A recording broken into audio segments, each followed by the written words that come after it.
4장. 예수님께서 다시 호숫가에서 가르치시기 시작하셨습니다. 수많은 사람들이 예수님 주위로 모여들어서 예수님께서는 호수에서 배에 올라타 앉으셨습니다. 사람들은 호수 주변에 있었습니다. 예수님께서 비유를 통해 많은 것을 사람들에게 가르치셨습니다. 가르치는 중에 예수님께서 말씀하셨습니다. 들어라, 한 농부가 씨를 뿌리러 나갔다. 농부가 씨를 뿌리는데 어떤 씨는 길가에 떨어졌다. 그러자 새들이 와서 씨를 모두 먹어버렸다. 어떤 씨는 흙이 거의 없는 돌 무더기에 떨어져 곧 자랐으나 땅이 깊지 않았다. 해가 돋자 싹이 말랐고 뿌리가 없어서 시들어 버렸다. 또 다른 씨는 가시덤불 속에 떨어졌다. 가시가 자라서 싹이 자라지 못하게 했기 때문에 싹은 열매를 맺지 못했다. 또 다른 씨는 좋은 땅에 떨어졌다. 싹이 나고 자라서 열매를 맺어 어떤 것은 30배, 어떤 것은 60배, 어떤 것은 100배의 열매를 맺었다. 예수님께서 들을 귀 있는 자여 들어라 하고 말씀하셨습니다. 예수님께서 혼자 계실 때 12 제자들과 예수님 주변에 있는 사람들이 이 비유에 대해서 여쭈었습니다. 예수님께서 말씀하셨습니다. 너희에게는 하나님 나라의 비밀을 알 수 있게 하였지만 밖에 있는 사람들에게는 모든 것이 비유로 주어진다. 이는 그들이 보기는 보아도 알지 못하고 듣기는 들어도 깨닫지 못하게 하여 돌이켜 용서받지 못하게 하기 위함이다. 예수님께서 사람들에게 말씀하셨습니다. 너희가 이 비유를 이해하지 못하느냐? 그렇다면 어떻게 다른 모든 비유를 이해하겠느냐? 농부는 말씀을 뿌린다. 길가에 말씀이 떨어졌다는 것은 하나님의 말씀을 들었으나 곧 사탄이 와서 그 뿌려진 말씀을 빼앗는 사람을 말한다. 돌 무더기에 씨가 떨어졌다는 것은 말씀을 들을 때 기쁨으로 즉시 받아들이지만 속에 뿌리가 없어 오래가지 못하고 말씀 때문에 환난이나 박해가 일어나면 곧 넘어지는 사람이다. 가시덤불에 씨가 떨어졌다는 것은 말씀을 듣지만 세상의 염려와 재물에 대한 유혹과 그 밖의 여러 가지 욕심이 말씀을 가로막아서 열매를 맺지 못하는 사람이다. 좋은 땅에 씨가 떨어졌다는 것은 말씀을 듣고 받아들여 30배, 60배, 100배의 열매를 맺는 사람이다. 예수님께서 그들에게 말씀하셨습니다. 등불을 침대 아래나 대방 밑에 두겠느냐? 등잔대 위에 두지 않겠느냐? 숨긴 것은 나타나고 비밀은 드러나게 마련이다. 들을 귀 있는 사람은 들어라. 예수님께서 그들에게 말씀하셨습니다. 너희가 듣는 것을 마음에 새겨라. 너희가 다른 사람에게 주는 만큼 너희가 받을 것이며 그 외에도 더 주실 것이다. 가진 사람은 더 받을 것이고 가지지 못한 사람은 가진 것마저도 빼앗길 것이다. 예수님께서 말씀하셨습니다. 하나님 나라는 밭에 씨를 뿌리는 농부와 같다. 밤낮으로 자고 일어나는 동안 씨가 싹이 나고 자란다. 사람은 그것이 어떻게 자라는지를 알지 못한다. 땅은 저절로 열매를 맺게 한다. 먼저 싹이 나고 다음에는 이삭이 나오고 마침내 나달이 여문다. 곡식이 익으면 농부가 와서 낫으로 그것을 거두어 들인다. 그것은 추수 때가 되었기 때문이다. 예수님께서 말씀하셨습니다. 하나님 나라를 무엇에 빗댈 수 있을까? 무슨 비유로 설명을 할까? 하나님 나라는 겨자씨와 같다. 겨자씨를 밭에 심을 때는 밭에 심는 씨앗 중에서 가장 작다. 그러나 심긴 후에는 그 어떤 밭 작물보다 더 크게 자란다. 커다란 가지를 내어 하늘의 새들이 그 그늘의 둥지를 틀 정도가 된다. 예수님께서는 많은 비유를 사용하여 사람들이 알아들을 수 있도록 말씀하셨습니다. 비유가 아니면 말씀하지 않으셨으나 제자들에게는 따로 모든 것을 설명해 주셨습니다. 그날 저녁이 되자 예수님께서는 제자들에게 말씀하셨습니다. 호수 건너편으로 가자. 그래서 제자들은 사람들을 남겨두고 예수님께서 배에 타고 계신 그대로 모시고 갔습니다. 주위에 있던 다른 배들도 따라갔습니다. 그때 매우 강한 바람이 불어와서 파도가 배 안으로 덮쳐 들어갔고 물이 배 안에 차게 되었습니다. 예수님은 배 고물에서 베개를 베고 주무시고 계셨습니다. 제자들이 와서 예수님을 깨우면서 말했습니다. 선생님, 우리가 죽게 되었는데 돌아와 보지 아니하십니까? 예수님께서 일어나시더니 바람을 꾸짖고 호수에게 명령하셨습니다. 조용하여라, 잠잠하여라. 그러자 바람이 멈추었고 호수가 잔잔해졌습니다. 예수님께서 제자들에게 말씀하셨습니다. 어째서 너희가 무서워하느냐? 아직도 믿음이 없느냐? 제자들이 매우 두려워하며 이분이 어떤 분이길래 바람과 파도도 순종하는 것일까 하고 서로에게 물었습니다.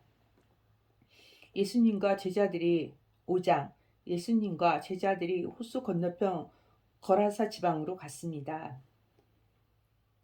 예수님께서 배에서 내리시자 더러운 귀신이 들린 어떤 사람이 무덤에서 나와 예수님을 만났습니다. 이 사람은 무덤 사이에 살고 있었는데 그 누구도 그를 묶을 수 없었고 쇠사슬로도 묶을 수 없었습니다. 여러 번 쇠고랑과 쇠사슬로 그를 묶어 보았으나 그는 쇠사슬도 끊고 쇠고랑도 부수었습니다. 아무도 그를 당해낼 수 없었습니다. 그는 밤낮으로 무덤과 산을 돌아다니며 소리를 지르고 돌로 자기 몸에 상처를 내곤 하였습니다. 귀신 들린 자가 멀리서 예수님을 보고 달려와 엎드려 절을 하였습니다. 그리고 큰 소리로 가장 높으신 하나님의 아들이신 예수님, 저와 무슨 상관이 있으십니까? 제발 저를 괴롭히지 마십시오 하고 외쳤습니다. 그것은 예수님께서 더러운 귀신아 그 사람에게서 나오너라 하고 그에게 말씀하셨기 때문이었습니다. 예수님께서 그에게 물으셨습니다. 내 이름이 무엇이냐? 그가 대답했습니다. 레기온입니다. 이는 우리 수가 많기 때문에 붙여진 이름입니다. 그는 예수님께 자신들을 또다시 이 지방에서 쫓아내지 말아달라고 간청하였습니다. 마침 그곳 산허리에서 많은 돼지떼가 먹이를 먹고 있었습니다. 더러운 귀신들이 간청했습니다. 우리를 저 돼지들에게 보내셔서 들어가게 해 주십시오. 예수님께서 그렇게 허락하셨습니다. 더러운 귀신들은 그 사람에게서 나와 돼지떼 속으로 들어갔습니다. 그러자 거의 2,000마리나 되는 돼지떼가 호수 쪽으로 산비탈을 내리달아 빠져 죽었습니다. 돼지를 치던 사람들이 달아나서 읍내와 촌에 있는 사람들에게 이 사실을 알렸습니다. 그래서 사람들이 무슨 일이 일어났는지 보려고 왔습니다. 그들은 예수님께 와서 귀신이 들렸던 사람, 곧 레기온 귀신이 들렸던 사람이 옷을 입고 제정신으로 돌아와 앉아 있는 모습을 보고 깜짝 놀랐습니다. 이 일을 목격했던 사람들이 그들에게 귀신 들린 사람에게 어떤 일이 일어났는지에 대하여 그리고 돼지떼에 대하여 말해 주었습니다. 그러자 그들은 예수님께 자기네 지방을 떠나달라고 요구하였기 시작했습니다. 예수님께서 배에 앉으시자 귀신 들렸던 사람도 예수님을 따라가게 해달라고 간청하였습니다. 그러자 예수님께서는 허락하지 않으셨습니다. 예수님께서 내 가족 식구들과 친구들에게로 가거라. 그들에게 주님께서 내게 얼마나 큰 일을 해주셨으며 얼마나 큰 자비를 베풀어 주셨는지 이야기하여라 하고 말씀하셨습니다. 그래서 사람들은 돌아갔습니다. 그리고 데가볼리 지역에서 예수님께서 자기에게 얼마나 큰 일을 해주셨는지를 사람들에게 이야기하자 모든 사람들이 듣고 놀랐습니다. 예수님께서 배를 타고 맞은편 쪽으로 다시 건너오셨습니다. 그러자 많은 사람들이 예수님 주위에 몰려들었습니다. 예수님께서 호숫가에 계셨습니다. 야이로라고 이름하는 어떤 회당장이 예수님을 찾아왔습니다. 그는 예수님이 발 앞에 엎드렸습니다. 그리고 예수님께 거듭해서 간청했습니다. 제 어린 딸이 죽어가고 있습니다. 제발 오셔서 그 아이에게 손을 얹어 주십시오. 그러면 건강해지고 살아날 것입니다. 그러자 예수님께서 그와 함께 가셨습니다. 많은 사람들이 예수님을 에워싸고 밀며 따라왔습니다. 그 중에는 12년 동안 혈우증을 앓아온 여자가 있었습니다. 그는 여러 의사에게 보이면서 고생을 했습니다. 그러나 가진 돈만 다 써버리고 효과는 없었습니다. 오히려 병이 더 심해져 갈 뿐이었습니다. 그러던 중 예수님에 대한 소문을 듣고 사람들 틈에 끼어 예수님을 따라가다가 예수님의 옷에 손을 대었습니다. 그 여자는 옷에 손을 대기만 하여도 내가 나을 거야 하고 생각했습니다. 그 즉시 피가 흐르는 것이 멈췄습니다. 그녀는 자신의 병이 나은 것을 몸으로 느꼈습니다. 바로 그때 예수님께서 자신에게서 능력이 나가는 것을 느꼈습니다. 그래서 돌아서서 물으셨습니다. 누가 내 옷을 만졌느냐? 제자들이 말했습니다. 사람들이 에워싸고 밀치고 있는데 누가 손을 대었다고 말씀하십니까? 그러나 예수님께서는 손을 댄 여자를 찾으려고 둘러보셨습니다. 여자는 자기에게 일어나 이를 알고서 두려워서 떨었습니다. 여자는 예수님의 발 앞에 엎드려 절하며 모든 사실을 말씀드렸습니다.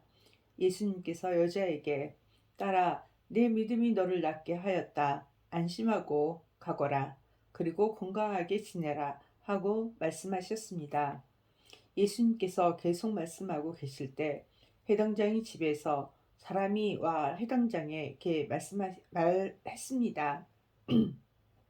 따님이 죽었습니다. 왜 예수님을 계속 번거롭게 하십니까? 그러나 예수님께서는 이 말을 무시하시고 회당장에게 두려워 말고 믿기만 하여라 하고 말씀하셨습니다. 예수님께서는 베드로와 야고보 그리고 야고보의 동생인 요한 외에는 아무도 따라오지 못하도록 하셨습니다. 그들이 회당장이 집에 도착해 보니 몹시 소란스러웠습니다. 많은 사람들이 크게 소리를 내며 울고 있었습니다.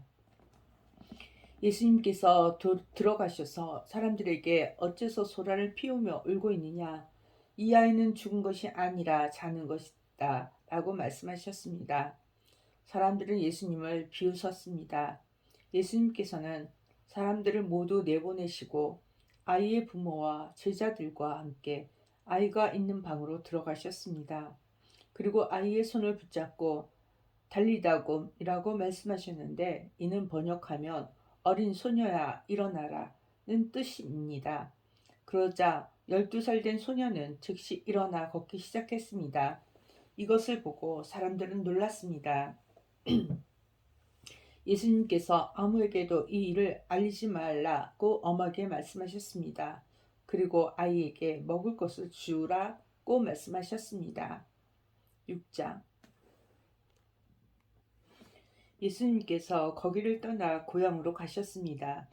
제자들도 예수님을 따라갔습니다. 안식일이 되자 예수님께서 회당에서 가르치기 시작하셨습니다. 많은 사람들이 예수님의 말씀을 듣고 놀라워하며 말했습니다. 이 사람이 어디서 이런 것을 얻었을까? 이 사람에게 있는 지혜는 어떤 것일까? 이 사람이 손으로 일으키는 기적은 어떤 것일까? 그는 목수가 아니냐? 그는 마리아의 아들이고 야고보, 요세, 유다 그리고 시몬의 형이 아니냐? 그의 누이들도 우리와 함께 있지 아니하냐? 그러면서 사람들은 예수님을 배척했습니다. 예수님께서 그들에게 예언자가 고향과 친척과 자기 집을 제외하며 어느 곳에서나 존경을 받는다라고 말씀하셨습니다. 예수님께서는 몇 명의 환자에게 손을 얹어 고쳐 주셨을 뿐 많은 기적을 일으킬 수 없었습니다. 예수님께서는 그들이 믿지 않음에 놀라셨습니다. 그 후 예수님께서 마을을 두루 다니시며 가르치셨습니다. 예수님께서 12 제자를 불러 두 사람씩 보내기 시작하셨습니다. 그리고 그들에게 더러운 귀신을 쫓는 권세를 주셨습니다. 예수님께서 제자들에게 명하기를 여행할 때는 지팡이 외에 아무것도 가지고 다니지 말고 빵이나 가방도 가지지 말며 주머니에 돈도 넣고 다니지 말라고 하셨습니다. 또한 신만 신고 옷도 두 벌씩 갖지 말라고 하셨습니다. 예수님께서 이어서 말씀하셨습니다. 어느 집에 들어가든지 마을을 떠날 때까지 거기 머물도록 해라. 너희를 받아들이지 않거나 말씀에 귀를 기울이지 않으면 그곳에서 나올 때 신발에 묻은 먼지를 털어버려서 그들에게 증거로 삼아라. 제자들은 가서 사람들에게 회개하라고 전하였습니다. 또 많은 귀신들을 쫓아내고 많은 환자들에게 기름을 부어 병을 고쳐 주었습니다. 예수님의 이름이 널리 알려져서 헤롯 왕도 예수님의 소문을 들었습니다. 사람들은 세례자 요한이 죽은 사람들 가운데서 살아난 거야. 그러니까 이런 기적이 그분에게서 나오는 거야 라고 말했습니다. 어떤 사람들은 이렇게 말하였습니다. 그분은 엘리야다. 또 다른 사람들은 그분은 옛날에 있었던 예언자와 똑같은 예언자야 라고 말했습니다. 헤롯이 이런 소리를 듣고 말했습니다. 내가 목을 잘라 죽인 요한이 다시 살아났구나. 예전에 헤롯은 요한을 잡아오게 하여 감옥에 가두어 둔 적이 있었습니다. 이는 헤로디아와 관련된 일로 헤롯이 자기 동생 필립의 아내인 헤로디아를 아내로 삼아 버렸기 때문이었습니다. 요한은 헤롯에게 자기 동생이 아내를 자기 아내로 삼는 것을 옳지 않습니다라고 말하곤 하였습니다. 그래서 헤로디아는 요한을 미워하였습니다. 헤로디아는 요한을 죽이고 싶었지만 그럴 수 없었습니다. 그것은 요한이 의롭고 거룩한 사람이란 것을 아는 헤롯이 요한을 두려워했기 때문입니다. 그래서 요한을 살려두었습니다. 요한의 말이 듣기엔 괴로웠지만 그의 말을 즐겨 들었습니다. 그런데 요한을 죽일 수 있는 좋은 기회가 왔습니다. 자기 생일에 헤롯은 고관들과 천부장들 갈릴리의 기빈들을 초청해서 잔치를 베풀었습니다. 헤로디아의 딸이 춤을 춰서 헤롯과 잔치에 참여한 손님들을 즐겁게 해주었습니다. 그래서 헤롯 왕이 소녀에게 말했습니다. 내가 원하는 것을 말해라. 그러면 그것을 선물로 주겠다. 헤롯은 내가 무엇을 달라고 하든지 다 주겠다. 내 나라의 절반이라도 말이다. 하고 맹세했습니다. 소녀는 자기 어머니에게 가서 무엇을 달라고 할까요? 하고 물었습니다. 그러자 어머니가 대답했습니다. 세례자 요한의 머리를 달라고 해라. 소녀는 즉시 왕에게 돌아가서 바로 이 자리에서 세례자 요한의 머리를 쟁반에 담아주세요. 라고 요청했습니다. 왕은 매우 괴로웠지만 자기가 한 맹세 때문에 그리고 잔치에 참여한 손님들 때문에 소녀의 요청을 거절할 수 없었습니다. 왕은 곧바로 시위대 군인을 보내 요한의 머리를 가져오라고 했습니다. 군인은 가서 감옥에 있던 요한의 머리를 잘랐습니다. 그리고 쟁반에 담은 그의 머리를 가져와 소녀에게 주었고 소녀는 그것을 자기 어머니에게 가져다 주었습니다. 요한의 제자들이 이 소식을 듣고 가서 요한의 시체를 가져다가 무덤에 묻었습니다. 사도들이 예수님께 돌아왔습니다. 그리고 자신들이 했던 일과 가르쳤던 것을 모두 예수님께 말씀드렸습니다. 예수님께서 말씀하셨습니다. 외딴 곳으로 따로 가서 잠시 쉬도록 하라.